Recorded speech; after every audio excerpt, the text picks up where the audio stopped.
what do you say we head to Acadia and learn about weather watching? It could help us. You know, this shows how I was an early weenie. I went and did a National Weather Service storm spotter. I remember when I was like maybe 10 or 11.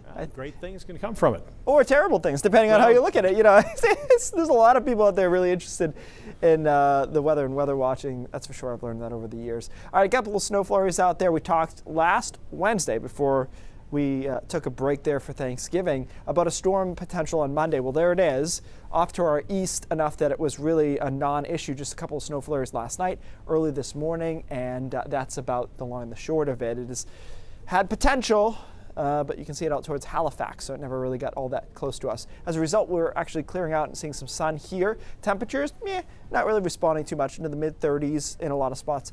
Upper 30s over southwestern Maine, only 28 in Bangor, 27 in Millinocket with clouds hanging a little bit tougher there. But remember, we talked about the fact that really the sun from now for a while into February really is just a mental thing. It doesn't have a huge impact on temperatures now going forward. So it's just what it feels like to be outside, but it doesn't really drive our temperatures much. That's why we say in the 30s today, even though we're sunny through the afternoon.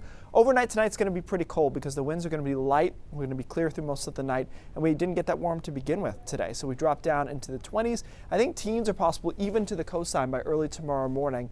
Briefly, we're talking 5 to 7 in the morning, could be in the teens along the coast.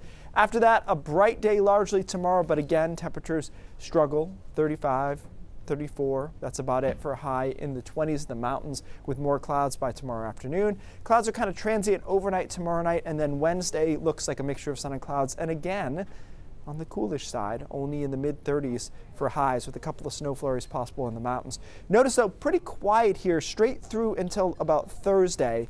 That's our next storm system that'll come through. And you think ahead here that it's going to be pretty chilly leading up to it, so maybe our next storm is snow, but it doesn't really look like it because the next system looks like the low is to the north of the Great Lakes. So that kind of draws some warmer air in, makes it more of an inside runner type storm. So here we are on Tuesday, and it looks like it's likely rain for a lot of us, maybe a little snow into the mountains, especially on the backside here Thursday night into early Friday, and our next system misses to the south on Saturday. So it does look like largely rain on Thursday. There's a little hope for the mountains that they could see a couple of inches of snow, but I wonder if that's also mixed in with rain, which isn't all that beneficial to them. As you get downhill from the foothills, it is just straight chilly rain, really. Thursday into Thursday night and early Friday, and then we should clear out after that into Friday and into next weekend as well. This is really the only significant system that we'll be watching this week. Not all that interesting. By the way, I forgot to mention this, it will be quite breezy tomorrow behind this storm system that missed to our east, so that makes it feel a little bit colder. Warmest day will probably be Wednesday, right around 40, but then we get into that rain, snow, mountain mix maybe on Thursday. Breezy again on Friday behind that system, and the weekend looks fine, but it's chilly. 32 to 35 for a high, overnight lows in the teens. That could include the coastline, might be closer to 20 degrees for a low temperature all on the coast. No big storm systems here, Pat. It's interesting because this storm that missed today would have set off a couple of storms probably that would have been snow, including this Thursday one. Since it missed, then we stay rather snow-free for a while. All right, well, we'll have our turn sooner or later. Thanks, Keith.